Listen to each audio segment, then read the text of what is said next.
எல்லாம் சொல்லுவோம். கர்த்தர் நல்லவர், அவர் கிருபை இன்றும் உள்ளது. கர்த்தர் நல்லவர், அவர் கிருபை இன்றும் உள்ளது. அல்லேலூயா. சத்தியத்தையும் அறிவீர்கள், சத்தியம் உங்களை என்ன செய்யும்? விடுதலை ஆக்கும். சத்தியம் நம்மையும் நம்மூலியமாய் ஆயிரங்களை லட்சங்களை விடுதலையாப்பதுதான் தேவனுடைய வார்த்தை. கைத்தட்டுவோம். தேவனுடைய வார்த்தை. ஹல்லேலூயா. இன்னைக்கு நாம் தியானிக்கிற பகுதி ரோமர் புஸ்தகம் 8ஆம் அதிகாரம். ரோமர் புஸ்தகம் 8ஆம் அதிகாரம் 28வது வசனத்தை, அன்றியும் அவருடைய தீர்மானத்தின்படி அழைக்கப்பட்டவர்களாய் தேவனிடத்தில் அன்பு கூறுகிறவர்களுக்கு சகலமும் நன்மைக்கு ஏதுவாக நடக்கிறது என்று அறிந்திருக்கிறோம். சகலமும் நன்மைக்கு ஏதுவாய் நடக்கும் என்று அறிந்திருக்கிறோம். அவருடைய தீர்மானத்தின்படி. இன்னைக்கு செய்தியினுடைய தொகுப்பு என்ன தெரியுமா? உங்களுடைய வாழ்க்கையை, உன்னை குறித்தான முடிவை உங்கள் வாழ்க்கையிலே அல்லது உங்களை தொழிலேயோ உங்களுடைய எதிர்காலத்திலேயோ கர்த்தர் உங்களுக்கு என்ன செய்ய போகிறார் என்பதை, உங்கள் முடிவை நீங்கள் முதலிலே அறிய முடியும். எல்லாம் சத்தமா சொல்லுங்க. கர்த்தர் என்னுடைய வாழ்க்கையில என்ன செய்ய போகிறார், கடைசியில கர்த்தர் என்ன கண்டு கடைசியா என்ன எப்படி முடிக்க போறாரு, கடைசியா வாழ்க்கை எப்படி வைக்க போறாரு, கடைசியா ஊழியத்தை எப்படி வைக்க போறாரு, கடைசியா குடும்பத்தை, எதிர்காலத்தை, பிள்ளைகளை எப்படி வைக்க போறாரு அப்படிங்கிறத, கடைசியில நடக்கிறத நீ முதல்ல அறிய முடியும். வசனம் அப்படிதான் சொல்லப்பட்டிருக்கு. திரும்ப ஒரு முறை. அன்றியும் அவருடைய தீர்மானத்தின்படி அழைக்கப்பட்டவர்களாகிய தேவனிடத்தில் அன்பு கூறுகிறவர்களுக்கு சகலமும் நன்மைக்கு ஏதுவாக நடக்கும் என்பதை அறிந்திருக்கிறோம். என்ன நடக்கும்? என் வாழ்க்கையில என்ன நடக்கும்? எப்படி ஆண்டவர் செய்வார்? என் வாழ்க்கையை எப்படி முடிப்பார்? அது நன்மையாதான் இருக்கும். அதுல தீமையாவே நிச்சயாது. இப்ப எனக்கு தீமையா தெரியலாம், இப்ப எனக்கு சோதனையா தெரியலாம். ஏன்னா பின்னாடி என்னுடைய வாழ்க்கையில நன்மையாய் நடக்கும் என்பதை அறிந்திருக்கிறேன். அப்போ உன்னாலே உன்னுடைய முடிவை முதல்ல அறிய முடியும். பக்கத்துல உங்களை விரல நீட்டி தீர்க்கதரிசனம் சொல்லுங்க. உன்னாலே உன்னுடைய முடிவை முதல்ல அறிய முடியும். அறிந்திருக்கிறோம். எப்படி இருக்கிறோம்? அறிந்திருக்கிறோம். இன்னைக்கு முடிவு தெரியாம அறிய முடியாதனாலதான் குழம்பிக்கிட்டு இருக்காங்க. என்ன நடக்குமோ, ஏது நடக்குமோ, எப்படி நடக்குமோ. ஐயா, நீ அவருடைய பிள்ளை, நீ அவருடைய பிள்ளை. நீ எங்கேயோ பிறந்து, எங்கேயோ வளர்ந்து, எங்கேயோ ரட்சிக்கப்பட்டு, எங்கேயோ அபிஷேகம் பெற்று, உன்னை எப்படியோ தூக்கி உன்னை ஆண்டவர் சபைக்குள்ள கொண்டு வந்து இப்படியெல்லாம் நடத்தினவர் உன் முடிவை கோட்டை விடுவாரா? பவுல் சொல்றாரு, அவருடைய தீர்மானத்தின்படி. தீர்மானம் என்னது? உலகம் உண்டாகிறதுக்கு முன்னாடியே நீங்க பிறப்பீங்கன்னு தெரியும் அவருக்கு. உலகம் உண்டாகிறதுக்கு முன்னாடியே நீங்க பிறப்பீங்க. எத்தனை வயசுல நீங்க ரட்சிக்கப்படுவீங்க, எத்தனை வயசு வரை நீங்க சேட்டை பண்ணுவீங்க, அதுக்கப்புறம் நீங்க எப்ப திருமணம் முடிப்பீங்க, எப்ப உங்களுக்கு குழந்தை பிறக்கும், உங்க பிள்ளை எப்படி ரட்சிக்கப்படும், உங்க பிள்ளை எப்படி திருமணம் முடியும், அது எல்லாம் அவருடைய தீர்மானம் தான். அவருடைய தீர்மானத்தின்படிதான் இப்ப நீங்க அழைக்கப்பட்டீங்க. அழைக்கப்பட்டவர்களுக்கு என்ன நடந்தாலும் அது நன்மைக்கு ஏதுவாகவே நடக்கிறது என்று அறிந்திருக்கிறோம். அறிந்திருக்கிறான்னா கண்டுபிடிச்சிட்டான். பின்னாடி நடக்கிறத முன்னாடியே கண்டுபிடிச்சிட்டான். அல்லேலூயா. இப்ப நீங்க கண்டுபிடிச்சிட்டீங்களா? என் ஆண்டவர் எனக்கு நன்மை தான் செய்வாருங்கிறத கண்டுபிடிச்சிட்டவங்க வாழ்க்கைய அறிஞ்சிட்டாங்க. பயந்துகிட்டே இருக்காங்கன்னா இன்னும் அவங்க அவங்க அவருடைய பிள்ளைங்கிறதே அவங்க நம்பல. அல்லேலூயா. அறிந்திருக்கிறோம். ஒவ்வொருத்தரும் வேதத்துல பார்க்கும்போது ஒவ்வொருத்தருமே மோசே காலத்துல பிறகுதான் அவர் எழுதுறார். மோசே தான் ஆதியாகமோ லேவியாகமோ எண்ணாகமோ. வேதம் இல்லாத காலத்திலேயே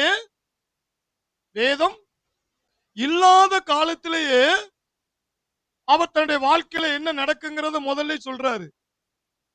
யாத்ராம் 14:13 எடுத்து வாசித்து பாருங்க. யாத்ராம் 14:13. அப்பொழுது மோசே ஜனங்களை நோக்கி பயப்படாதிருங்கள், நீங்கள் நின்று கொண்டு இன்றைக்கு கர்த்தர் உங்களுக்கு செய்யும் ரட்சிப்பை பாருங்கள். இன்றைக்கு நீங்கள் காண்கிற எகிப்தியரை இனி என்றைக்கும் காண மாட்டீர்கள். பின்னாடி நடக்கிறத முதல்ல சொல்லிட்டாரு மோசே. என்ன சொல்ற போறாரு? எகிப்தியன்னா இஸ்ரேல் ஜனங்களை என்ன செய்ய போறான்? விரட்டிட்டே வாரான். இஸ்ரேல் ஜனங்களை என்ன செய்றான்? விரட்டி கொண்டே வாரான்.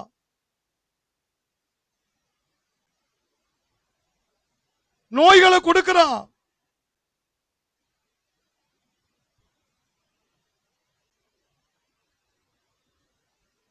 சோதனை பார்வோன் திரும்ப திரும்ப திரும்ப என்ன செய்றான்? விரட்டுறான். இஸ்ரேல் ஜனங்கள் பயந்து வாழ்றாங்க. ஆனா மோசே சொல்றாரு, அந்த எகிப்தியனை பார்த்தானே பயப்படுறீங்க.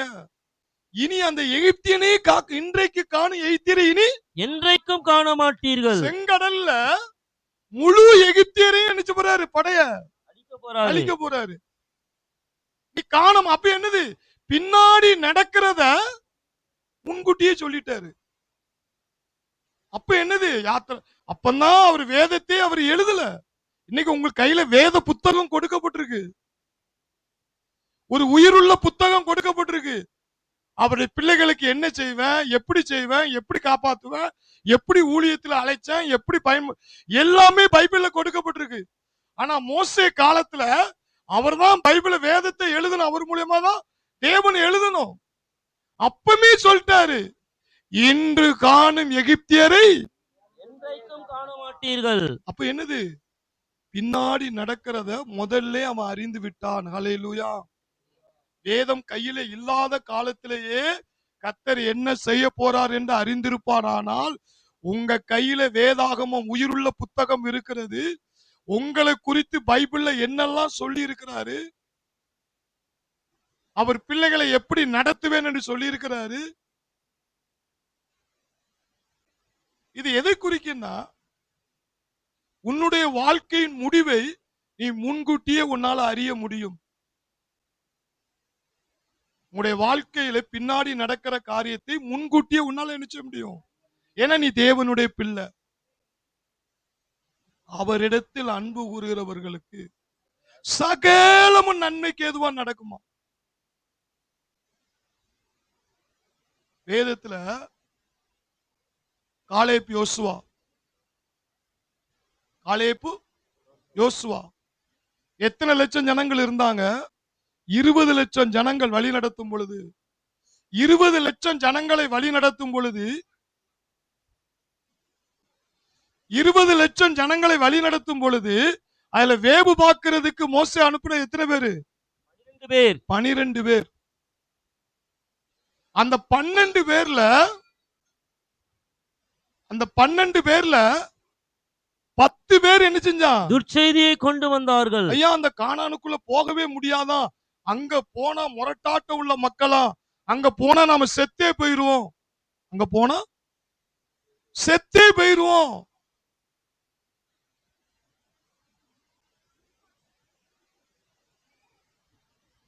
இந்த 2 பேர் தான் காலேப்பு யோசுவா காலேப்பு யோசுவா இந்த 2 பேர் தான் சொல்றான், கர்த்தர் நம்மேல் பிரியமா இருக்கிறாரியா, நாம் போய் எளிதாய் கானானை சுதந்தரிப்போம். இந்த 2 பேர் கூட ஒருத்தன் கூட துணைக்கு கிடையாது. எத்தனை லட்சம்? 20. அப்போ 19,998 பேர்.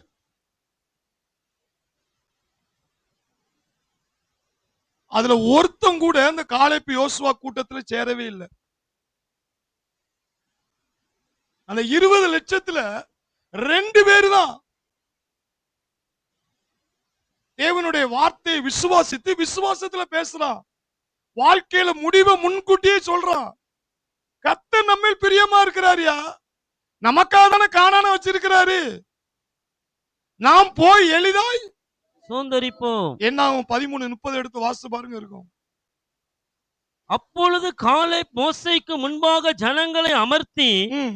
நாம் உடனே போய் அதை சுதந்தரித்துக் கொள்வோம், அதை சுகந்தரித்துக் கொள்வோம், நாம் அதை எளிதாய் ஜெயித்துக் கொள்ளலாம் என்றான். அதை ஈஸியா ஜெயிச்சிடலாம். ஏன்னா தேவனும் தன்னுடைய வாழ்க்கையில செய்ய போற முடிவை முதல்ல சொல்லிட்டான். ஆனா எத்தனை பேரு அதை ஏத்துக்கொள்ளல? 19,998 2 பேர் தவிர 12 பேர் வேவு பார்க்க போனாங்க. அதுல 10 பேர் துச்செய்தி, மத்தவங்களும் என்னது அவிசுவாசி. இன்னைக்கு ஆண்டவர் சொல்றாரு, காலேப்பு யோசுவா லிஸ்ட்ல வந்துரு, உன்னுடைய வாழ்க்கையில முடிவுல என் கர்த்தர் எனக்காக பெரிய காரியம் செய்ய போறாரு, கிரகிக்க முடியாத காரியத்தை செய்ய போறாரு, என்னை கடங்கள் அடங்காத ஆசீர்வதிக்க போறாரு, நான் கீழாகாமல் மேலாக போறேன். மோசே காலத்துல வேதாகமம் கொடுக்கறதுக்கு முன்னாடியே சொல்லிட்டான், இன்று காணும் எகிப்தை நீ என்ன மாட்டாய், இன்றைக்கும் காண என்றைக்குமே மாட்டாய். நீ காண மாட்டாய். இன்னைக்கு நம்ம வேதத்துல சொல்லியிருக்காரு, நீ போகிலும் ஆசீர்வதிக்கப்படுவ, வருவிலும் ஆசீர்வதிக்கப்படுவ, நினைப்பதற்கு வேண்டிக் கொள்வதற்கு மேலாய் உனக்குள்ள கிரியை செய்வ. எவ்வளவோ வாக்குத்தத்தங்கள் ஆண்டவர் கொடுத்திருக்கிறாரு. ஆனா நம்மளால முடிவை சொல்றதுக்கு அந்த யோசுவா காலேப்பு கூட்டத்துல இருக்கிறோமா, அல்லது இந்த அவிசுவாசத்தின் கூட்டத்துல இருக்கிறோமா? சொல்லுங்க. யோசுவா காலேப்பு அவன் போய் என்ன சொன்னான், எளிதாய் சுகந்தரிப்போம். இன்னொன்னு என்ன சொல்றாங்க தெரியுமா, எதிரி இரையாக போறான். எதிரி சொல்லுங்க, எதிரி இரையாக போகிறான். என்னாகும் 14:9 எடுத்து வாசித்து பாருங்க. கர்த்தருக்கு ரோதமாக மாத்திரம் கலகம் பண்ணாதிருங்கள், கர்த்தருக்கு ரோதமாய் மாத்திரம் கலங்கம் பண்ணாதிருங்கள், தேசத்தின் ஜனங்களுக்கு நீங்கள் பயப்பட வேண்டியது இல்லை, இல்லை, அவர்கள் நமக்கு இரையாவார்கள், அவர்கள் நமக்கு இரையாவார்கள். அந்த 19,998 பேர் என்ன செஞ்சா, ஐயா அங்க சத்துரு, ஐயா அங்க சத்துரு, அங்க நுழைய முடியாது, இல்ல செத்து போவோம், செத்து போவோம். இவங்க என்ன சொல்றாங்க, அந்த சத்துரு தான் சாவ போகுது, நம்ம சாவல, அந்த சத்துருவை இரையாவார்கள், அந்த சத்துரு கர்த்தர் காலி பண்ண போறாரு.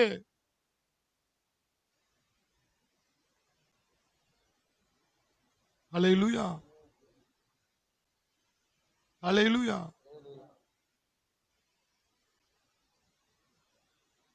சத்துருக்கள் உங்களுக்கு என்ன செய்வார்கள், இரையாவார்கள். அப்போ பின்னாடி நடக்கிறத அவன் என்ன சொல்றான், முன்கூட்டியே தன்னுடைய வாழ்க்கையில முடிவை முதல்ல அவன் அறிஞ்சிட்டான்.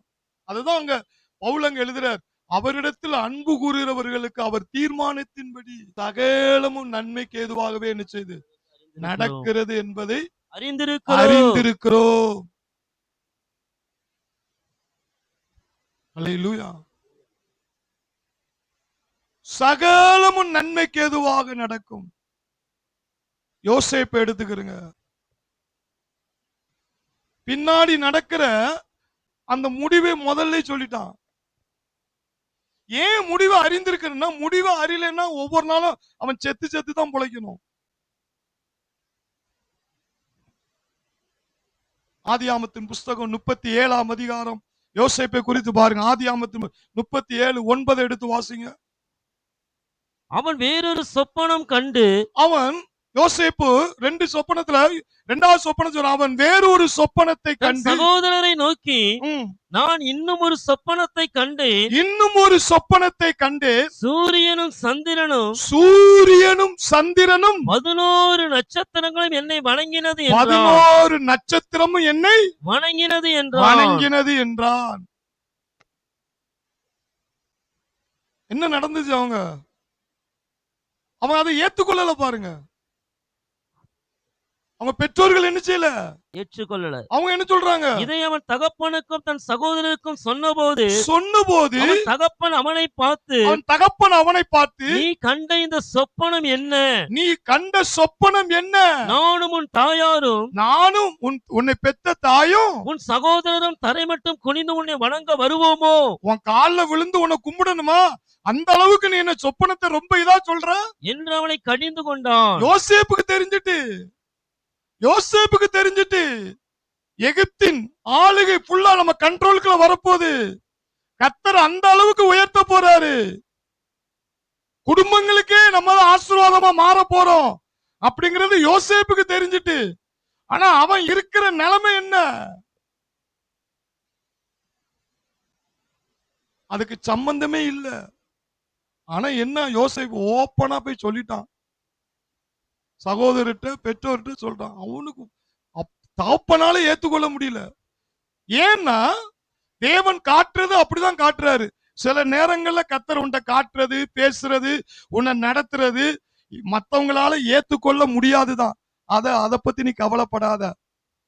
ஏத்துக்கிட்டாலும் சரி கர்த்தர் உன்னை உயர்த்துவேன்னு சொன்னான்னா உயர்த்துவார். கை தட்டுவோம், உயர்த்துவார். அல்லேலூயா. யோசேப்பை சூரியனும் சந்திரன் 11 நட்சத்திரம் அவனை என்ன செய்யுமா? பணியும். உடனே அவன் புரிஞ்சுக்கிட்டான். சொப்பனத்துடைய விளக்கத்தை பெற்றோர்கள் கண்டுபிடிச்சிட்டாங்க, சகோதரர் கண்டுபிடிச்சிட்டாங்க. ஆனா ஏத்துக்கொள்ள முடியல. அப்ப எல்லாரும் உன் காலில் விழுந்து பணியணுமா? அந்த அளவுக்கு ஆண்டவனை உயர்த்த போறாரோ? இது எது குறிக்கு என்று சொன்னா, பிறர் ஏத்துக்கொள்றாங்களோ ஏத்துக்கொள்ளலையோ அவனுக்கு பின்னாடி நடக்கிற முடிவை முதல்ல யோசேப்பு அறிந்து கொண்டான். கை தட்டுவோம், யோசேப்பு அறிந்து கொண்டான். அல்லேலூயா. அதனாலதான் அவன் சிறையில தைரியமா அவனால வாழ முடிஞ்சிச்சு. யோசேப்பால சிறையில அந்த வாழ்க்கை வாழ முடிஞ்சிச்சு.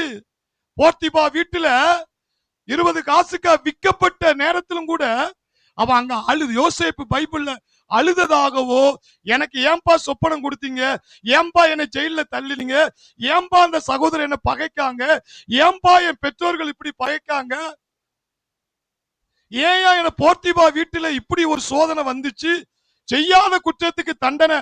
அவன் எங்கேயாவது அழுததாகவோ சோர்ந்ததாகவோ புலம்புனதாகவோ பைபிள்ல சொல்லப்படலைங்க. ஏன்னா அவன் கனிதரும் செடி. அவன் கனி கொடுத்தாங்க. எப்படி கனி கொடுக்க முடிஞ்சிச்சு? முடிவை முதல்ல அறிஞ்சிட்டான். கை தட்டுவோம், முடிவை முதல்ல அறிஞ்சிட்டான். என் கர்த்தர் என்னை எப்படி வைக்க போறாருன்னு பாரு. அல்லேலூயா.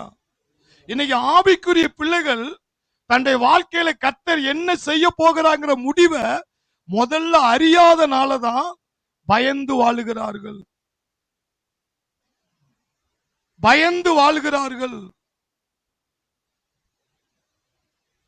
அல்லேலூயா. குழம்பி போய் வாழ்கிறார்கள். முடிவை நீ அறி. நீ ஆண்டவரோடு பேசு. பைபிளை வாசித்தாலே கண்டுபிடிச்சிருவீங்க. அவரிடத்தில் அன்பு கூறுகிறவர்களுக்கு அன்பு கூற போய் தான் இவ்வளவு நேரம் உட்கார்ந்து இருக்கீங்க. இல்லைன்னா வர முடியுமா? சினிமா தாட்டுல எங்கே தான் உட்கார்ந்து இருப்பீங்க. நீ அவருடைய பிள்ளையா இருக்க போய் தான் அவரை தேடி வந்திருக்கீங்க. அப்ப அவருடைய பிள்ளைகளுக்கு சகலமும் நன்மைக்கு ஏதுவாகவே நடக்கும் என்பதை அறிந்திருக்கிறேன். கையை தட்டுவோம். ஹல்லேலூயா, ஹல்லேலூயா. இன்னைக்கு உங்களுடைய வாழ்க்கையில, உங்களுடைய குடும்பத்துல, உங்களுடைய வேலையில எல்லா பக்கமும் ஒரு பிரச்சனை வரும். அது மிரட்டும். ஆனா யோசேப்பு அசால்ட்டா ஊதி விட்டுட்டு போயிட்டான். எதனால? பின்னாடி நடக்கிறத முன்னாடி அறிஞ்சிட்டான். மோசே முன்னாடி அறிஞ்சிட்டான். இன்று காணும் எகிப்தை நீ நினைச்ச மாட்டாய், காண மாட்டாய். இன்னும் சொல்ல போன சில வசனங்கள் எடுத்து வாசிங்க. எலிசா 2 ராஜாக்கள் புஸ்தகம் 6ஆம் அதிகாரம், 2 ராஜாக்கள் புஸ்தகம் 6ஆம் அதிகாரம் 15 இருந்து 18 வரை வாசிங்க. தேவனுடைய மனுஷனின் வேலைக்காரன் அதிகாலமே எழுந்து, தேவனுடைய மனுஷன் வேலைக்காரன் அதிகாலமே எழுந்து வெளியே புறப்படுகையில் இதோ ராணுவமும், இதோ சீரியா ராணுவம் என்ன செய்து? ராணுவமும் குதிரைகளும் ரதங்களும் பட்டணத்தை சுற்றி கொண்டிருக்க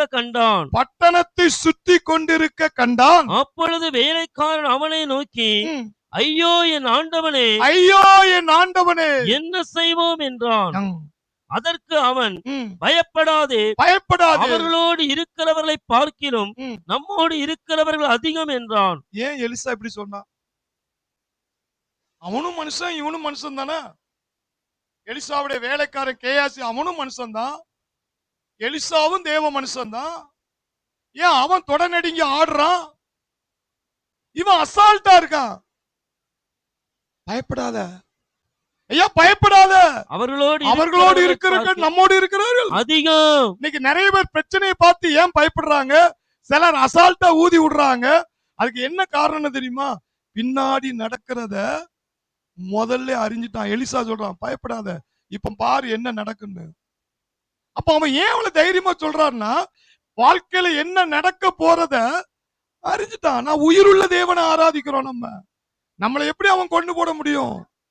நம்மளை எப்படி அவன் அழிக்க முடியும்? அல்லேலூயா. என்ன நடக்கு? அப்பொழுது எலிசா விண்ணப்பம் பண்ணி கர்த்தாவே இவன் பார்க்கும்படி இவன் கண்களை திறந்தருளும் என்றான். கர்த்தாவே இவன் பார்க்கும்படி என் கண்களை திறந்தருளும் என்றான். உடனே கர்த்தர் அந்த வேலைக்காரன் கண்களை திறந்தார். இதோ எலிசாவை சுற்றிலும் அக்கினிமயமான ரதங்களும் குதிரைகளும் சூழ்ந்திருக்கிறது. அந்த மலை நிறைந்திருக்கிறதை அவன் கண்டான். இது ஏன்? இது இப்பதான் வேலைக்காரன்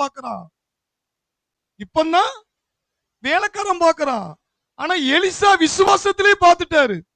நான் தேவனுடைய மனுஷன்யா, நான் தேவனுடைய பிள்ளையா, என்ன அழிக்க வந்தா என்னை சுத்தி தேவனுடைய ராணுவமே நிக்கும் அப்படிங்கறத அவன் பின்னாடி இந்த கண்ணால பாக்குறதுக்கு முன்னாடியே அவன் விசுவாச கண்ணுல பார்த்துட்டான். கை தட்டுவோம். விசுவாச கண்ணுல பார்த்துட்டான். ஹல்லேலூயா.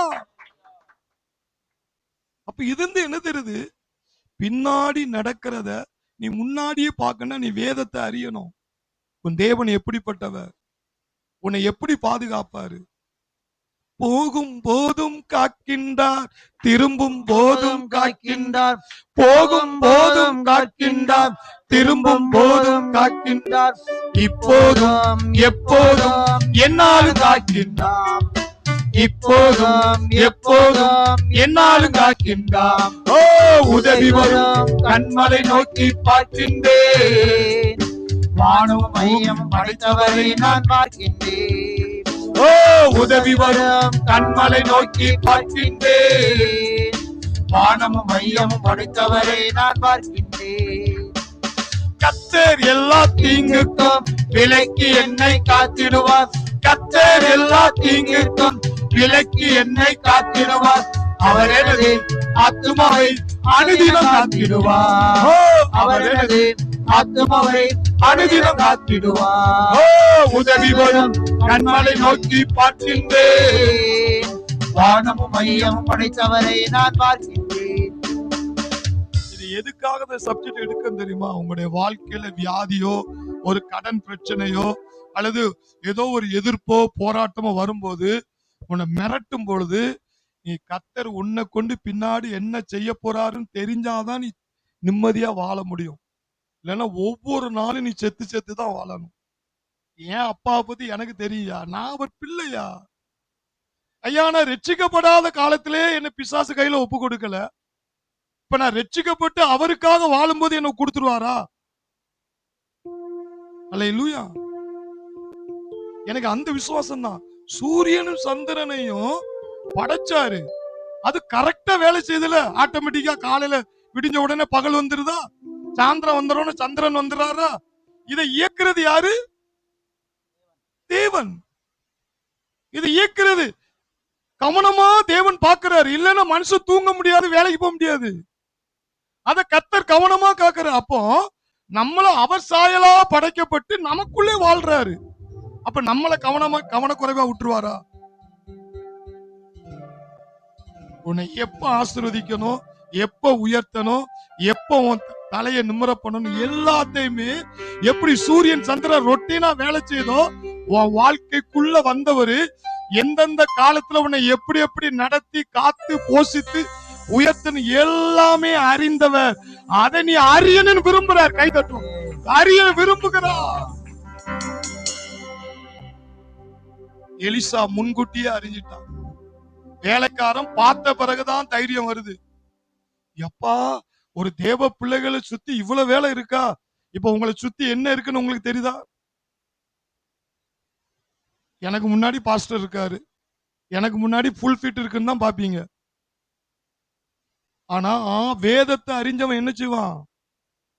ஒரு தேவ பிள்ளைகளை சுத்தி எத்தனை ஆயிரம் தூதர்கள் நிக்காங்கிறத நீ வேதத்தை அறிஞ்சாதான் தெரியும். நீ ரோட்ல சும்மா நீ நடந்து போற, பைக்ல போற, கார்ல போற, நீ போற, உன்னை சுத்தி எத்தனை தூதர்கள் உன்னை பாதுகாக்க வாராங்க தெரியுமா?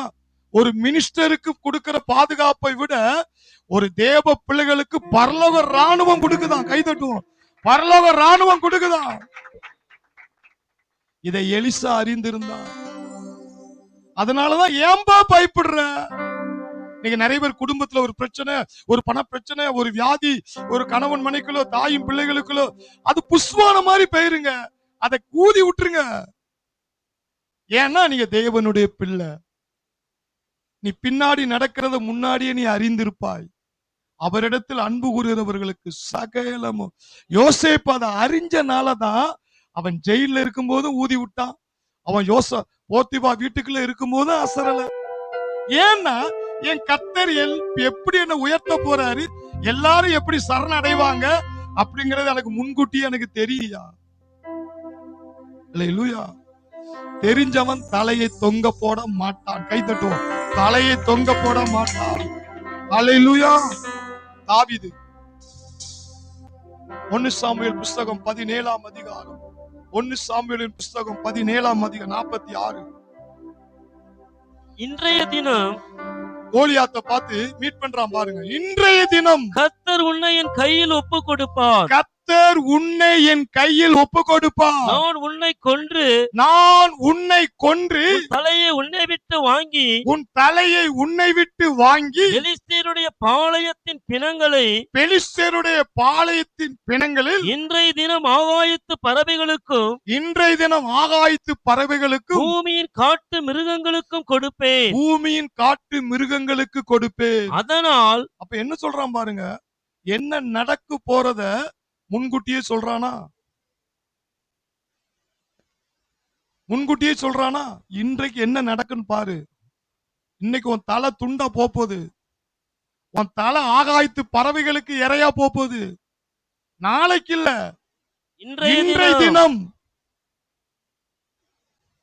ஆனா பிரச்சனை எப்படி இருக்கு? கோலியாத் முன்ன நிக்கான். வா வா வா வா வா வா வா. சவுல் ராஜாவே பயப்படுறாரு. 40 வருஷ கால அரசாண்ட ராஜாவே, அவன் உயரம், அவன் கையில இருக்கிற ஆயுதம் அதெல்லாம் பார்த்து மிரண்டு போறான். ஆனா தாவீதுக்கு மட்டும் அந்த தைரியம் எப்படி வந்துச்சு?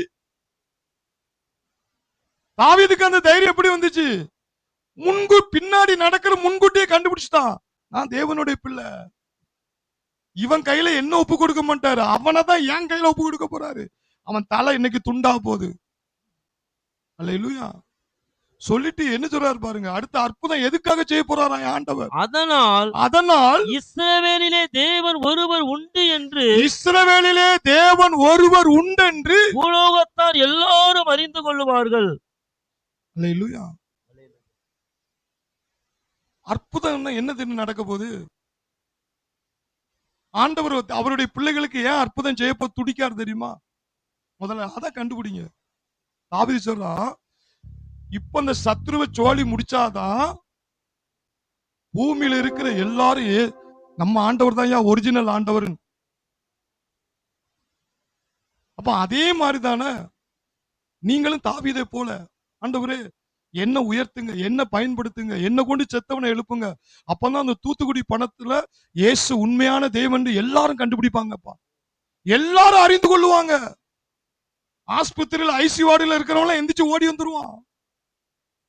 டாக்டருக்கு வேலை குறைஞ்சிரும், வெட்டு காலியாயிரும். அப்ப எங்க ஓடி வருவாங்க? பூலோகத்தார் எல்லாரும் இயேசு இயேசு இயேசு குணமாக்குறாராம், குணமாக்குறாராம். நம்ம நினைப்போம் நம்ம பிளைட்ல, நம்ம கார்ல, நம்ம அப்படியே பறந்தா அது உண்மையிலே செய்ய போறாரு. ஆனா அதுக்காக அல்ல. அப்படி கர்த்தர் உன்னை உயர்த்தும் பொழுது இந்த பூமியில இருக்கிற எல்லாரும் ஏசப்பா இவனுக்குள்ள வந்தாராயா, அவன் ஆசீர்வதிக்கப்பட்டிருக்காயா, ஏசப்பா இவனுக்குள்ள வந்தாராயா, உயர்ந்த பதவிக்கு போயிட்டாயா, ஏசப்பாவை ஏற்றுக்கொண்டானாயா, இது மூலியமா இந்த பூலோகம் எல்லாமே இயேசுவை அறியணுமா. அப்போ தேவன் உனக்கு அற்புதம் செய்வாரா, செய்ய மாட்டாரா? அப்ப நீங்க அறிஞ்சிருக்கணும், எனக்கு என் தேவன் அற்புதம் செஞ்சாதாயா அவர் அந்த உலகம் அறியணும். அப்ப அவரை அறியணும் தான் அவர் ஆசைப்படுவாரா, அறியக்கூடாதுன்னு ஆசைப்படுவாரா? சொல்லுங்க. அறியணும் என்று. அப்போ உனக்கு அற்புதம் நடக்குமா, நடக்காதா? நடக்கும், நடக்கும். இன்றும் இயேசு அற்புதம் செய்கிறார், இன்றும் இயேசு அற்புதம் செய்கிறார். ஓ, இன்றும் இயேசு அற்புதம் செய்கிறார். கொண்டாடுவோம் கர்த்தரின் வெற்றியை, கொண்டாடுவோம் கொண்டாடுவோம் கொண்டாடுவோம் கர்த்தரின் வெற்றியை, கொண்டாடுவோம் கொண்டாடுவோம் கொண்டாடுவோம் கர்த்தரின் வெற்றியை. சில அற்புதங்கள் நடக்கும் போதாங்க விருந்தே நடக்கு. தாவீதுக்கு என்ன நடந்துச்சு? அந்த கோலியாத்தை வீழ்த்தும் போது என்ன நடந்துச்சு? அவனுக்கு மனைவி எங்க இருந்து வந்துச்சு? ராஜா என்ன செஞ்சிட்டாரு? மகளை தூக்கி கொடுத்துட்ட. வச்சியா, உனக்கு இல்லாததா இந்த பெரிய சத்துருவை வீழ்த்த முடியாதது? இந்த தாவீது ஆடு மேய்த்திருந்த தாவீது சாதிச்சுட்டான் ஐயா. எப்படி யோசேப்புக்கு பார்வன் எல்லாத்தையும் கொடுத்தானோ, நான் ராஜா மட்டும் இருக்கிறேன், புல் பவர் எகிப்துல உனக்கு தான் கொடுத்தானோ, அது மாதிரி தாவீது கையில புல் பவர், என் மகளையே வச்சுக்க போ, நீ நல்லா ஆசீர்வதிக்க விட்டு விருந்து தான் அங்க நடக்கு. அப்ப அந்த உலகத்துல பெரிய பெரிய அதிபதிகள், தொழில் அதிபதிகள் எல்லாம் தேவ ஜனத்தை, தேவ பிள்ளைகளை தேடி உன் கையில ஒரு பவரை, ஐயா நீங்க சொல்லுங்க ஐயா, ஐயா நாளைக்கு யார் ஜெயிப்பாங்கிறது பத்திரிகையாளர்களுக்கு தெரியுதோ இல்லையோ, தேவ மனுஷனுக்கு தெரியும். கை தட்டுவோம். தேவ பிள்ளைகளுக்கு தெரியும். ஹல்லேலூயா. தேர்தலில் நிக்கிறவங்களுக்கு தெரியுதோ இல்லையோ, ரட்சிக்கப்பட்ட தேவ பிள்ளைகளுக்கு தெரியும். பின்னாடி நடக்கிறதை முன்கூட்டியே அறிகிறவன் தான் தேவனுடைய பிள்ளை. கை தட்டுவோம். தேவனுடைய பிள்ளை. ஹல்லேலூயா. யோசேப்பு அதை அறிஞ்சிருந்தான். புல் பவர் நம்ம கையில வரப்போகுது. தாவீது அறிஞ்சிருந்தான். தன்னுடைய மகளையே கையில கொடுத்துட்டு கர்த்தர் ராஜபாரத்துக்கே வந்துட்டான். தாவீது சாமுவேல் தான் அபிஷேகம் பண்றாரு. ஈசாயை கூப்பிடுறாரு, அப்பாவை கூப்பிடுறாரு. எப்பா இஸ்ரவேல ராஜாவா அபிஷேகம் பண்றதுக்கு உனக்கு எத்தனை பிள்ளைகள்ப்பா இருக்குன்னு கேட்காரு. அவன் என்ன சொல்றான்? எனக்கு எத்தனை பிள்ளை? 1 சாமுவேல் புஸ்தகம் 16ஆம் அதிகாரம், 1 சாமுவேல் புஸ்தகம் 16ஆம் அதிகாரம் 10, 11. 7 பேரை சாமுவேல் ஒரு தீர்க்கதரிசி, ராஜாவாய் அபிஷேகம் பண்ணுவதற்கான ஒரு தீர்க்கதரிசியை கர்த்தர் எழுப்பி வச்சிருக்கிறாரு. இஸ்ரவேலை அரசால ஒரு தலைவனை ஏற்படுத்தணும். அது யாரு அப்படின்னு ஈசாய் பிள்ளை எடுத்து, உனக்கு எத்தனை பிள்ளைகள் கேட்கிறாரு. 7 பிள்ளைகள். 7 பிள்ளைகளும் வரிசையா நிப்பாட்டுங்கிறார். நிப்பாட்டியாச்சு. நிப்பாட்டின உடனே தீர்க்கதரிசி ஒவ்வொரு பிள்ளை மேலையா கைய வச்சு இவனா இவனா இவனாண்டு அப்பா கேட்கிறாரு. தீர்க்கதரிசி சொல்லிட்டாரு, 7 பிள்ளையும் கிடையாதுப்பா, இவனுக்கு 7 பேருமே ராஜாவுக்கு தகுதியே கிடையாது. அப்போ தீர்க்கதரிசி கேட்காரு, உன் பிள்ளைகள் இவ்வளவுதானா என்று, பிள்ளைகள் இவ்வளவுதானா என்று ஈசாயை கேட்டான். என்று ஈசாயை கேட்டான். அதற்கு அவன் இன்னும் எல்லாருக்கும் இளையவன் ஒருவன் இருக்கிறான், இன்னும் எல்லாருக்கும் இளையவன் ஒருவன் இருக்கிறான், அவன் ஆடுகளை மேய்த்துக் கொண்டிருக்கிறான் என்றான். அவன் ஆடுகளை மேய்த்துக் கொண்டிருக்கிறான். மேய்த்துக் கொண்டிருக்கிறான். அப்பொழுது சாமுவேல் ஈசாயை நோக்கி ம். ஆள் அனுப்பி அவனை அழைப்பி அவன் இங்கே வருமட்டும் அவன் இங்கே வருமட்டும் நான் பந்தி இருக்க மாட்டேன் என்றான். தீர்க்கதரிசி சொல்றான், அவன் எங்க இருக்கான்? ஆடு மேய்ச்சிக்கிட்டு இருக்கான். தீர்க்கதரிசி சொல்றான், ஐயா அவன் வராம நான் சாப்பிடவே மாட்டேன், அவன் வராம அந்த பந்தில நான் உட்காரவே மாட்டேன். ஏன்னா பின்னாடி நடக்கிறது முன்கூட்டியே தெரிஞ்சிட்டான். என்னன்னா அவன்தாயா தலைவன், அவன்தாயா இஸ்ரவேல ராஜாவா அபிஷேகம் ஆள போறவன், தமிழ்நாட்டை ஆள போறவன் யாருங்கிறது ப்ரொஃபட்டுக்கு தெரியும், அப்போஸ்தலனுக்கு தெரியும், தேவ பிள்ளைகளுக்கு தெரியும்.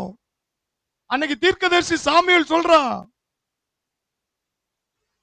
இஸ்ரவேலை அரசாளுவதற்கு இந்த 7 பேரும் கிடையாதுயா, அவுட்டு. ஒருத்தன் எங்கேயோ இருக்கான், இழுத்துட்டு வா, அவன் வருவார நான் சாப்பிட மாட்டேன் அப்படிங்க பந்தியில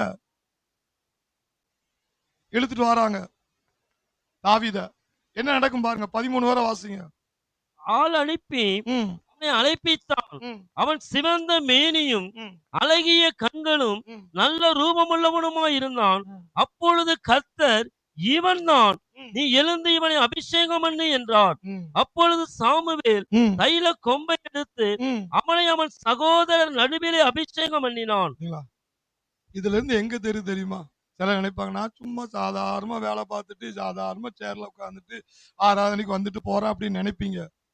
ஆனா ஒவ்வொரு தேவனுடைய பிள்ளைகளும் நீ எதிர்காலத்துல நீ எப்படி இருக்க போற அப்படிங்கிற முடிவை உன்னால முன்கூட்டியே அறிய முடியும். வேதத்துல ஒவ்வொருத்தரும் அப்படி அறிஞ்சிருக்காங்க. ஏதோ சும்மா சாப்பாடு கிடைக்கா, சாப்பிடுறானா, படுக்கிறானா, வேலைக்கு போறானா, வாரானா, சாப்பிடுறானா, படுக்கிறானா, இப்படியே வாழ்க்கை கடைசிவரை ஓட்டிட்டு போகணும்னு நினைக்காத.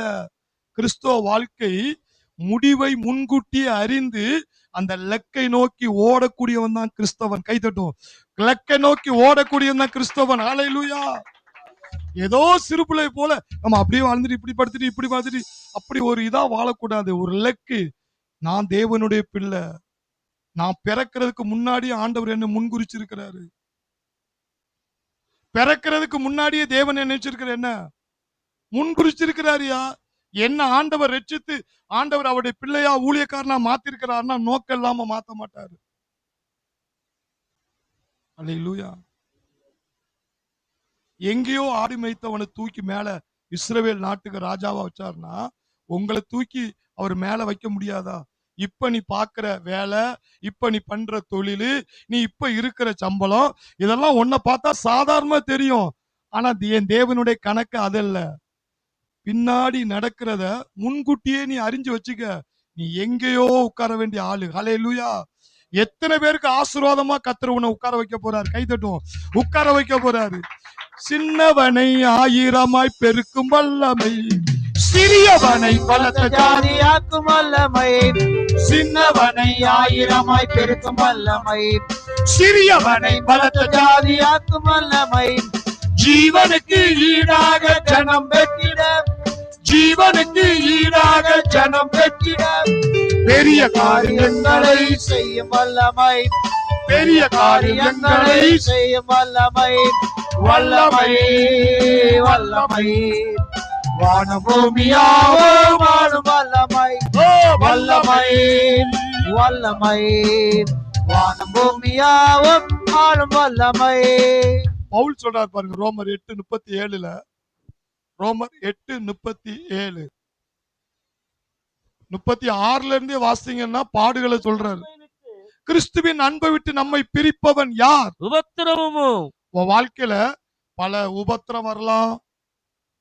உபத்திரமோ, வியாகுலமோ, துன்பமோ, பசியோ, நிர்வாணமோ, நாசமோசமோ, பட்டயமோ, எல்லாவற்றிலேயும் நம்மில் அன்பு கூறும் தேவனாலே முற்றிலும் ஜெயம் கொள்ளுகிறவர்களாய் இருக்கிறோமே.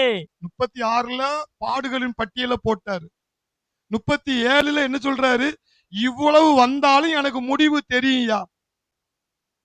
இவ்வளவு பிரச்சனை இருந்தாலும் எனக்கு முடிவு தெரியும். என்ன முடிவு? இவை எல்லாவற்றிலும் இதை விட மேலான ஒரு அன்பு என் மேல என் தேவன் வச்சிருக்கிறார். அந்த அன்பினாலே நான் முற்றிலும் ஜெயங்கொள்கிறவராய் இருக்கிறோமே.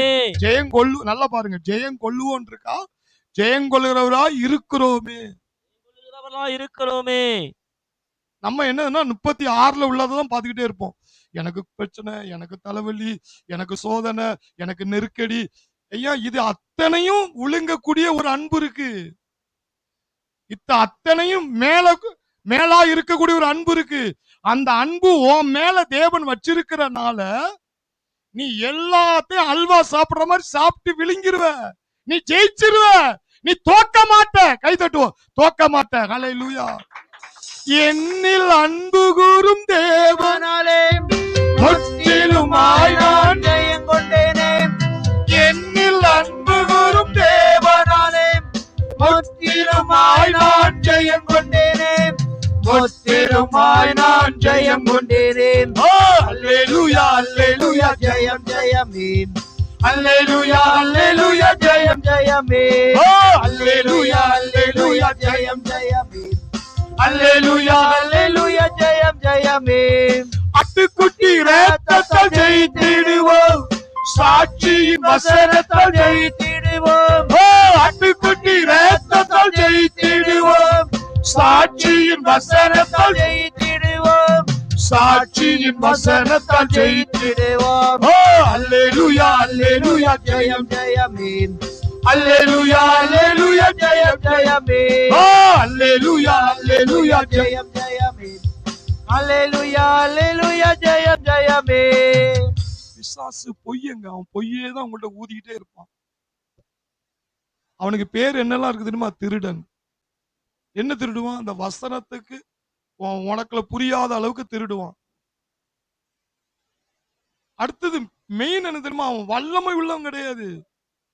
நீங்க அதை மட்டும் புரிஞ்சிருங்க. அவன் என்ன தெரியுமா? அவன் வல்லமைய இயேசு சிலுவையில் இணைச்சிட்டாரு. அவன் தோற்கடிக்கப்பட்டவன், பல் புடுங்கப்பட்டவன், தலை நசுக்கப்பட்டவன், காலால் மிதிப்பட்டவன். அப்ப எப்படி நம்மள்ட்ட அந்த சேட்டையை காட்டுறான்? பொய். அவன் சிலுவையில வல்லமையை உறிஞ்சிட்டாருங்கிறத உன்னை நம்ப விட மாட்டான். நீ தோத்துட்ட, நீ தோத்துட்ட. இங்க வித்தியா, உனக்கு பாடு பாரு, பிரச்சனை பாரு, சட்டை இல்ல, ஆடை இல்ல, சாப்பிட வழி இல்ல, நெருக்கம், வேலையில நெருக்கம், அங்க நெருக்கம். இது எப்படியே சொல்லுவான். ஆனா பவுலுக்கு இதே மாதிரி இருந்துச்சு. அவன் அதை சொல்லல. இவை எல்லாவற்றிலும் என்னில் அன்பு கூறும் தேவனாலே முற்றிலும். அப்ப இதெல்லாம் வரும். ஆண்டவர் சிலுவை உனக்கு காட்டுவார். சிலுவையை காட்டும் போது சிலுவையில ஆண்டவர் என்ன சொன்னாரு? கடைசி எல்லாம் முடிந்தது. எல்லாம் அப்படின்னா என்னது? உன்னை சோதிக்கிற சாத்தானுடைய சாப்டரே அவர் க்ளோஸ் பண்ணிட்டார் சிலுவையில. ஆனா அதை நம்ப விட மாட்டான். அவன் பொய்காரன் தானே. யோவான் 8:44 சொல்லப்பட்டு, அவன் பொய்யனும் பொய்க்கு பிதாவா. அவன் பொய்யதான் எடுத்து பேசுவானா. உனக்கு நோயே இருக்காது. உனக்கு பெரிய நோய் இருக்கிற மாதிரி பொய் சொல்லிக்கிட்டு இருப்பான். நீ அந்த நோயை நம்புன வச்சுக்கிற, சோழி முடிஞ்ச. டாக்டரே பொய் சொல்லிடுவாரு, பிசாசு பொய் சொல்ல வச்சிருவான். அது கடைசியில டெஸ்ட் பண்ணி பார்த்ததுக்கு அப்புறம் தெரியும், ஐயோ ஒண்ணு இல்லையோ. ஏன்னா அவன் பொய்யன். அவன் பொய்க்கு பிதா. அவன் சொந்ததை எடுத்து என்ன செய்யறான்? பேசுறான். அவன் தேவனிடத்துல உள்ளதை எடுத்து பேசல. பரிசுத்த ஆவியானவர் அப்படி இல்ல. எப்பா சிலுவையை காட்டுவார்.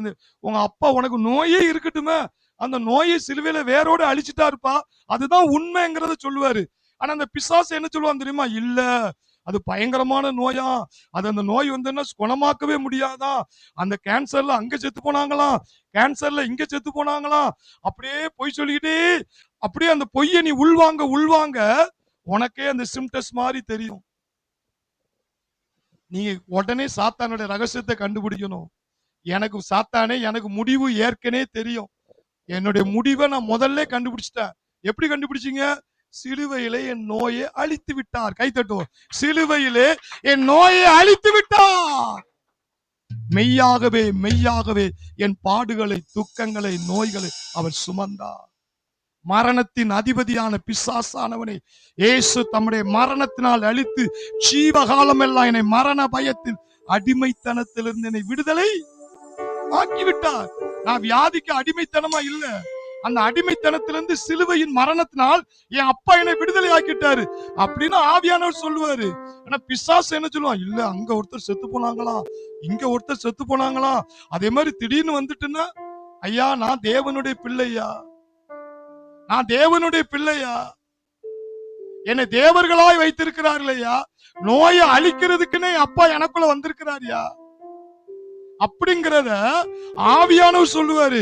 இவன் சொல்லுவான், நீயே பொழைக்க மாட்ட, நீயே உன்னை காப்பாற்ற முடியாது, நீ பிறரை போய் காப்பாத்த போறியா, உன் குடும்பத்தையே உன்னால பாதுகாக்க முடியாது, நீ 1000 குடும்பங்களை பாதுகாக்க போறியா, பொய் சொல்லுவான்.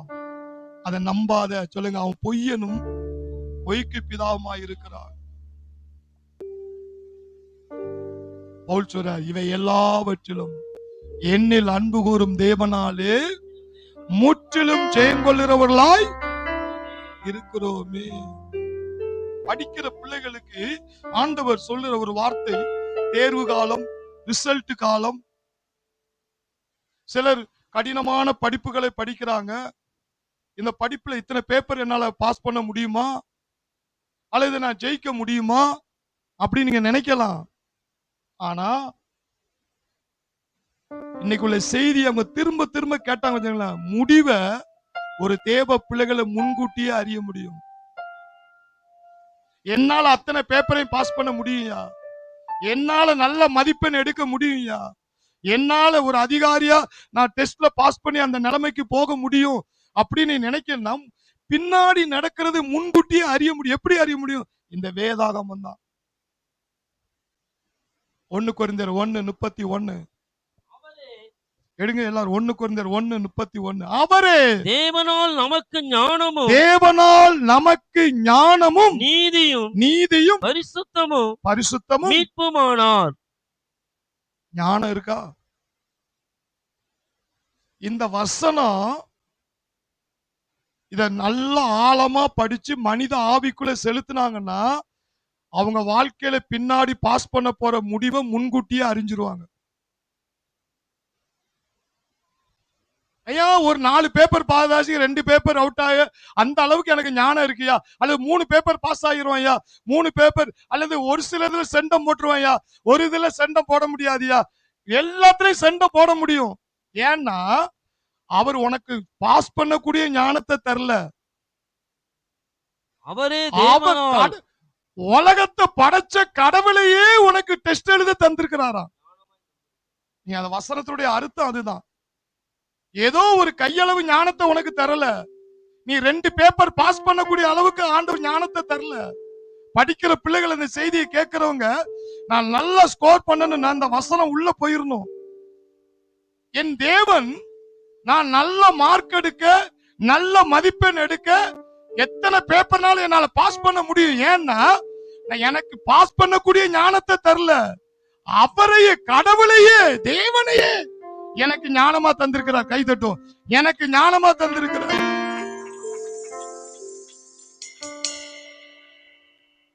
அவரே தேவனால், சொல்லுங்க, அவரே தேவனால் நமக்கு பரிசுத்தமும் நீதியும் மீட்பும் ஞானமுமானார். எனக்கு பிரசங்கம் பண்ண ஞானம், தேவன் எனக்கு ஞானமா இருக்கிறாரு. செத்தவனை எழுப்ப தேவன் எனக்கு ஞானமா இருக்கிறாரு. அற்புத அடையாளம் ஊழியம் செய்ய தேவன் எனக்கு ஞானமா இருக்கிறாரு. ஏன் எனக்கு ஊழியம் கொஞ்சம் ஞானத்தை தரல? உலகத்தை படைச்சவரே அவரையே. ரோமர் 8:32 என்ன சொல்லப்பட்டிருக்கு? ரோமர் 8:32 தான் சொந்த குமாரன் என்று பாராமல் நாம் எல்லோருக்காகவும் அவரை ஒப்பு கொடுத்தவர், அவருடைய ஒரே குமாரன், பெஸ்ட் இயேசு, பிதாட்ட இருக்கிற ஒரே குமாரனாகிய இயேசுவையே நமக்காக தந்துட்டார். ஒப்பு கொடுத்தவர் அவரோடு கூட மற்றவர்களை தராமல் இருப்பது எப்படி? இந்த வசனத்தை நம்ம படிக்கும் போது என்ன நினைப்போம்? ஏதோ தந்திருக்கார் அப்படிதான் நம்ம நினைப்ப தவிர, படைத்த தேவனையே நமக்கு தந்திருக்கிறாராம். பிதா எப்படிப்பட்ட பிதா? ஒரு பிதாவுக்கு ஒரு கையை தட்டுங்க பாப்போம். ஹல்லேலூயா. பிதா உனக்கு தந்தவர், சொல்லுங்க, பிதா உனக்கு தந்தது யாருன்னா அவருடைய குமாரனையே தந்துட்டார். குமாரனை கொண்டுதான் எல்லாத்தையும் படைச்சாராம். குமாரனை கொண்டுதான் எல்லாத்தையும் படைச்சாராம். அந்த குமாரனையே உனக்காக தந்துட்டாராம். அல்லேலூயா. இது எனக்கு எல்லா நேரத்திலும், எனக்கு சில நேரங்கள்ல ரொம்ப தளர்வு, சோர்வு, பலவீனமா இருந்தா கூட என்ன செய்வேன் தெரியுமா? ஜெபம் பண்றானோ முடியாம போதும், அந்த நேரங்கள்ல என்ன செய்வான்னா, இயேசுவோடு சிலுவையில மரிக்கப்பட்டேன், அடக்கம் பண்ணப்பட்டேன், இனி நான் அல்ல, இனி நான் அல்ல, என்னால ஒண்ணுமே செய்ய முடியாதப்பா, இயேசுவே எனக்குள்ள வாழ்றாரு, பிதா எனக்கு இயேசுவை தந்திருக்கிறாரு, அவர் எனக்குள்ள வாழ்றாரு, என் பலவீனத்தில் அவர் பலனா இருக்கிறார், என்னுடைய நோயில் அவர் சுகமா இருக்கிறார். என்ன பவுல் சொல்றாரு? அவரை பற்றும், குமாரனை பற்றும் விசுவாசத்தினா நாம் பிழைத்திருக்கிறோம். சில நேரங்களில் ஜெபமே பண்ண முடியல வச்சுக்கிறீங்களா, பிதா எனக்கு இயேசுவை ஜெபமா தந்திருக்கிறாரு, பிதா எனக்கு இயேசுவை ஊழியமா தந்திருக்கிறாரு, இப்படியே சொல்லிக்கிட்டு இருக்கும் போதே ஜெபம் ஆட்டோமேட்டிக்கா ஸ்டார்ட் ஆயிரும். அந்நிய பாஷை ஆட்டோமேட்டிக்கா ஸ்டார்ட் ஆயிரும். அந்நிய பாஷையில பேச முடியல வச்சுக்கிறீங்களா, இயேசுவே எனக்கு வரமா இருக்கிறாரு, என் பிதா எனக்கு இயேசுவை தந்திருக்கிறான்னு பைபிள்ல சொல்லி இருக்குல்ல. பின்னாடி நடக்கிறது முன்னாடியே கண்டுபிடிச்சிரு. அவர் உனக்கு இயேசுவை தந்தது உண்மையா உண்மை இல்லையா? அப்ப பின்னாடி நடக்க போறது முன்னாடி கண்டுபிடிச்சிட்டேன்னா அதை வச்சு இயேசுவையே எனக்கு ஜபமா தந்துட்டாரியா, இயேசுவையே எனக்கு வரமா தந்துட்டாரியா, அது அந்நிய பாஷை வரம் இல்ல, 9 வரமும் எனக்குள்ள இருக்கு. ஏன்னா இயேசு எனக்கு வரமா இருக்கிறார். கை தட்டுவோம். வரமா இருக்கிறார். ஹல்லேலூயா.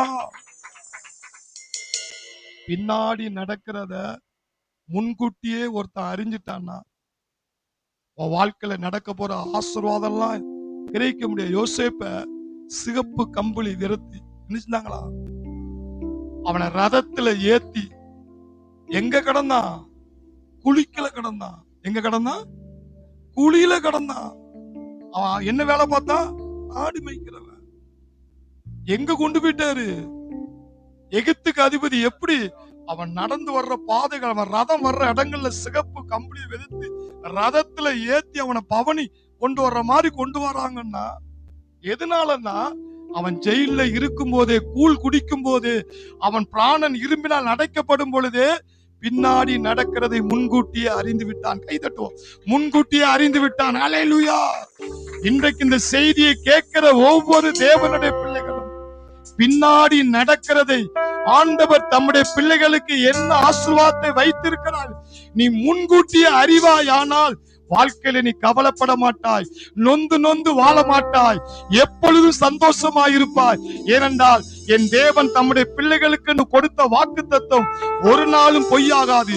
உங்கள் பிள்ளைகளுடைய படிப்பு காரியங்களோ, அவர் உங்கள் பிள்ளைகளுக்கு ஞானத்தை மட்டும் கொடுக்கல, உங்கள் பிள்ளைகளுக்கு ஞானத்தின் ஊற்றாகிய தன்னுடைய சொந்த குமாரனையே கொடுத்திருக்கிறார்.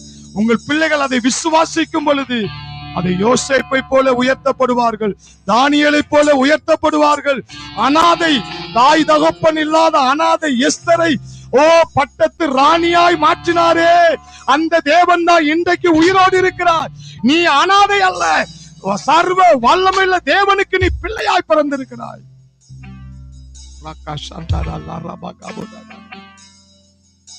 கண்களை மூடு. அன்றியும் அவருடைய தீர்மானத்தின்படி அழைக்கப்பட்டவர்கள், அவரிடத்தில் அன்பு கூறுகிறவர்கள்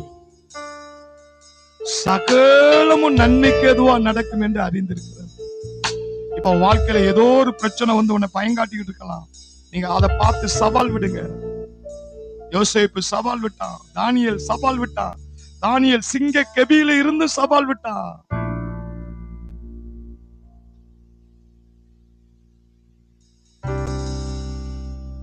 தானியேலின் நண்பர்கள் நெருப்புக்குள்ள இருந்து சவால் விட்டார்கள். என்ன முடிவை கண்டுபிடிச்சிட்டாங்க, முடிவை முதல்ல கண்டுபிடிச்சிட்டாங்க. இன்னைக்கு நிறைய பேர் ஏன் பயப்படுறாங்க தெரியுமா? பின்னாடி என்ன நடக்குமோ, என்ன நடக்குமோ, என்ன நடக்குமோ. ஒண்ணும் நடக்காது. என்ன, நீ தேவனுடைய பிள்ளை. உனக்காக அப்பா முழு ரத்தத்தையும் சிந்தி இருக்கிறார். உனக்காக அப்பா சிலுவையில மரிச்சிருக்கிறாரு. அவர் உனக்குள்ளே வாழ்கிறார். அவர் உனக்குள்ளே வாழ்கிறார். மோசே காலத்திலே அவன் வேதாகமத்தை எழுதுறதுக்கு முன்னாடியே சொல்லிட்டான், இன்று காணும் எகிப்தை நீங்கள் காண மாட்டீர்கள், இன்று காணும் எகிப்தை நீங்கள் காண மாட்டீர்கள். யோசேப்பை தேவையில்லாமல் பகைத்தார்கள், தேவையில்லாமல் பகைத்தார்கள். ஆனால் அவனுக்குள்ளே அது சோர்வை ஏன் ஏற்படுத்தல தெரியுமா? சூரியனும் சந்திரனும் 11 நட்சத்திரங்கள் என்னை பணியும் என்று என் தேவன் பொய் சொல்ல மாட்டாரியா? என் பெற்றோர்கள் சகோதரர்களுக்கெல்லாம் நான் கொடுக்கக்கூடிய மனிதனாய் மாறுவேன் என்பதை அவன் முன்கூட்டியே அறிந்தான். அதனாலதான் அந்த சோர்வு வராதபடி அவன் திராட்சை கொடியாக, செடியாக, கனி கொடுக்கிறவனாக மாறினான். இன்னைக்கு இந்த பொறுமைங்கிற கனியை கொடு. தாவீது, இன்றைக்கு உன் தலையை வாங்கி ஆகாயத்து பறவைகளுக்கு நான் இரையாக கொடுப்பேன். பூலோகத்தர் எல்லாரும் உம்மை அறிந்து கொள்வார்களே, உம்மை அறிந்து கொள்வார்களே.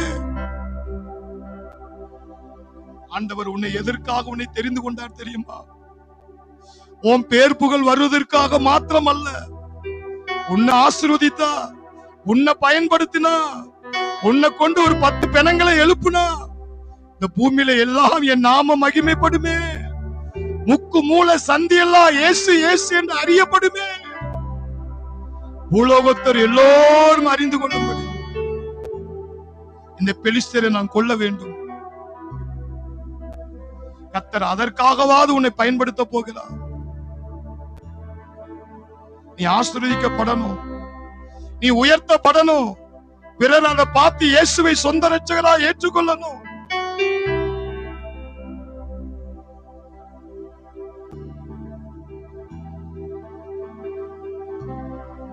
தாவீது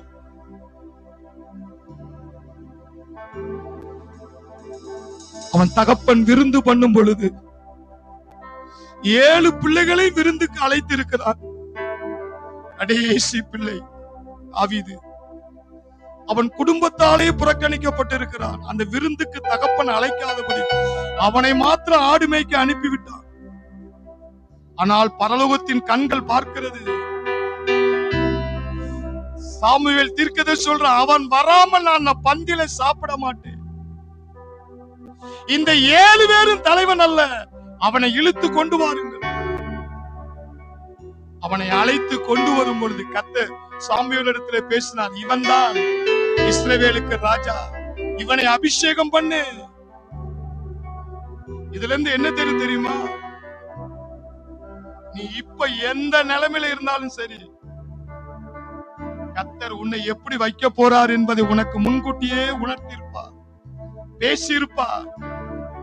அதை நீ அறிந்து, தாவீது இப்ப உள்ள வேலையை செய்து கொண்டுதான் இருந்தான், ஆனால் அவன் முடிவை அறிந்து எதிர்பார்த்து கொண்டிருந்தான்.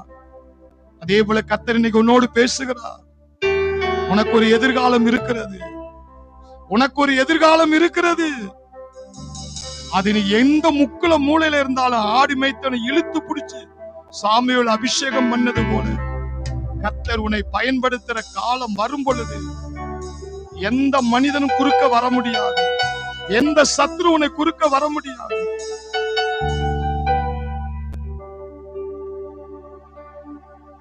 சில பிரச்சனைகள், துன்பங்கள், துயரங்கள், அவமானங்கள், சரீர பலவீனங்கள் பவுலுக்கு இதெல்லாம் நேரிட்டது. ஆனாலும் அவன் அதை சொல்லாதபடி, இவை எல்லாவற்றிலும் என்னில் அன்பு கூறும் தேவனாலே நான் முற்றிலும் ஜெயங்கொள்ளராய் இருக்கிறோம். அவரே நமக்கு தந்திருக்கிறார். இந்த வசனம் உங்க வாழ்க்கையில மறக்கவே கூடாது. இயேசுவோடு நான் சிலுவையிலே அறையப்பட்டேன், மரிக்கப்பட்டேன், அடக்கம் பண்ணப்பட்டேன். இனி நான் அல்ல, கிறிஸ்துவே எனக்குள் வாழ்கிறார். தேவனுடைய குமாரனை பற்றி விசுவாசத்தினால் பிழைத்திருக்கிறார். இந்த பொல்லாத உலகம் உன்னை கரைப்படுத்திக் கொண்டு இருக்கலாம். உலகத்தை படைத்த குமாரனையே இயேசு எனக்கு பரிசுத்தமாய் தந்திருக்கிறார்.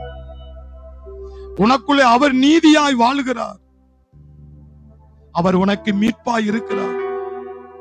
அவர் உனக்கு மீட்பா இருக்கும்போது எந்த பிசாசு உன்னை பாவத்துல கீழே தள்ள முடியாது. அவர் உனக்கு மீட்பா இருக்கிறார். நீ அற்புத அடையாள ஊழியங்களை செய்ய அவரே உனக்கு ஞானமாய், அவர் கொஞ்சம் ஞானத்தை தரல, குமாரனையே ஞானமாய் தந்து விட்டார். தன்னுடைய சொந்த குமாரனையே தந்து விட்டார். ஏனென்றால் அந்த குமாரனுக்குள்ளதான் எல்லாத்தையும் அடக்கிட்டாராம். பரலோகத்தில் உள்ளவைகள், பூலோகத்தில் உள்ளவைகள், துறைத்தனங்கள், அதிகாரங்கள், கர்த்தத்துவங்கள் எல்லாமே அந்த அவருடைய குமாரனுக்குள் இருக்கிறதா. அந்த குமாரனையே உனக்கு தந்திருக்கிறாரா. அந்த குமாரன் எனக்குள் இருக்கிறவரை இந்த உலகத்துல எந்த தீய சக்தி என்னை தோற்கடிக்க முடியாது. என்னில் அன்பு கூறும் தேவனாலே நான் முற்றிலும் ஜெயங்கொள்கிறாய் இருக்கிறேன். நன்றி பரிசுத்த ஆவியானவரே, நன்றி. பரிசுத்த கரங்களை தட்டி ஆவியானவருக்கு நன்றி சொல்லு.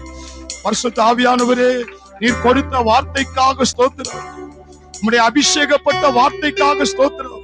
உம்முடைய வல்லமை நிறைந்த வார்த்தைக்காக உமக்கு ஸ்தோத்திரம். உம்முடைய வார்த்தையின் வல்லமை இயேசுவின் நாமத்தில் கட்டவிழ்க்கிறோம். இயேசுவின் நாமத்தில் பிதாவே.